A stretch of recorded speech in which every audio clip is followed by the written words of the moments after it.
कुशीनगर से खबर है, जहां विधानसभा कुशीनगर 333 की जनता से सरकार बनाने की अपील करते हुए बसपा प्रत्याशी मुकेश्वर उर्फ पप्पू मदेशिया ने बहुजन समाज पार्टी के चुनाव कार्यालय के उद्घाटन के अवसर पर सेक्टर अध्यक्षों को सम्मानित करते हुए कहा कि 2022 में यदि जनता के सहयोग आशीर्वाद से सूबे में बसपा की सरकार बनी तो कुशीनगर विकास का एक मॉडल बनेगा।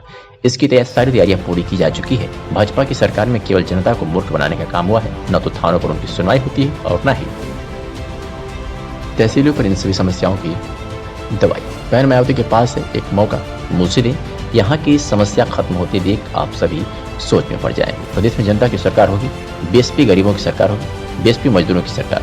विधानसभा कुशीनगर की जनता जानती है, उत्तर प्रदेश में सक्रिय रूप से सरकार चलाने की जज्बा अगर किसी नेता में है तो वो केवल बसपा सुप्रीमो मायावती है। सच है कि कुछ पार्टी में दल बदलू नेताओं के चलते बसपा चुनाव में महज अल्प मतों से पराजित हुई। जनता के साथ वर्तमान सरकार ने जो विकास किया है वह बड़े लोगों का हुआ है। अब बारी है बसपा के चुनाव चिन्ह हाथी की।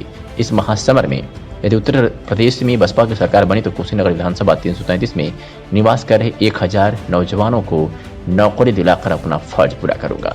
सूबे की सरकार चलाने और अधिकारियों के लगाम अपने हाथों में लेकर सरकार चलाने वाली दलित की बेटी मायावती है।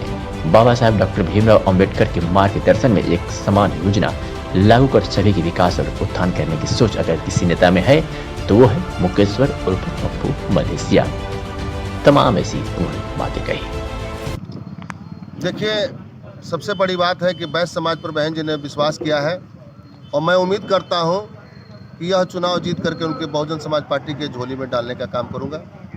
दूसरी बात यह है कि यहाँ की उत्तर प्रदेश की जो निवर्तमान या वर्तमान सरकार रही है, यह रोजगार के मुद्दे पर फेल रही है। ऐसे परिस्थिति में मैंने एक संकल्प लिया है कि मैं यहाँ पे जो सरकार बहन जी की बनती है, यहाँ की जनता मुझे विधायक बनाती है, तो 1000 नौजवानों को हर समाज के लोगों का भाईचारा बना करके रोजगार और नौकरी दिलाने का काम करूंगा। और बड़े पैमाने पर उत्तर प्रदेश का एक अलग विधानसभा मॉडलाइज इसका विकास करूंगा।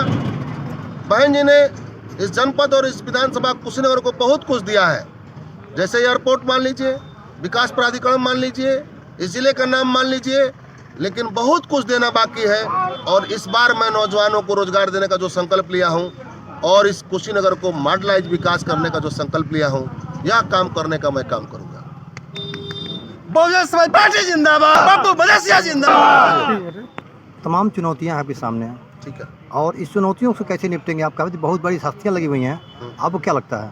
देखिए, हस्ती बस्ती है गरीबों की बस्ती में, और हस्ती बनती है गरीबों की बस्ती से। मैं उस गरीब समाज से ताल्लुकात रखता हूं। ऐसे में यह गरीब समाज हस्ती बनाएगा और कुशीनगर में विधायक पप्पू मदेशिया को बनाएगा। देखिए, माइनॉरिटी का वोट इस समय बसपा के साथ है जी, और बहन जी के साथ है इस समय, और बहुत बढ़िया इसका रिस्पांस है। आप लोग बीएसपी के पप्पू के साथ सपोर्ट कर रहे हैं जी। क्या स्थिति रहेगी पप्पू की? पप्पू की भाई की स्थिति इस समय बहुत बढ़िया स्थिति है, बहुत बढ़िया है, कोई कहने की बात नहीं है। चाहे माइनॉरिटी वोट जो है इस बार बसपा कर रहा है कस्या में, कुछ नहीं ना? हाँ, बसपा कुशीनगर कर रहा है। विधानसभा में सत्ता साफ है और 3 चुनावों से यहाँ के माइनॉरिटी के लोग, जो मुस्लिम समाज के लोग हैं, 2012 से लेकर 2017 तक और 2017 से लेकर 2022 तक अब तक बहुजन समाज पार्टी के झंडे के तले बहन जी के नाम पर वोट देते आए हैं, बहुजन समाज पार्टी के हाथी चुनाव चिन्ह पर। और इस बार भी मजबूती के साथ माइनॉरिटी समाज बहुजन समाज पार्टी को वोट देने जा रहा है।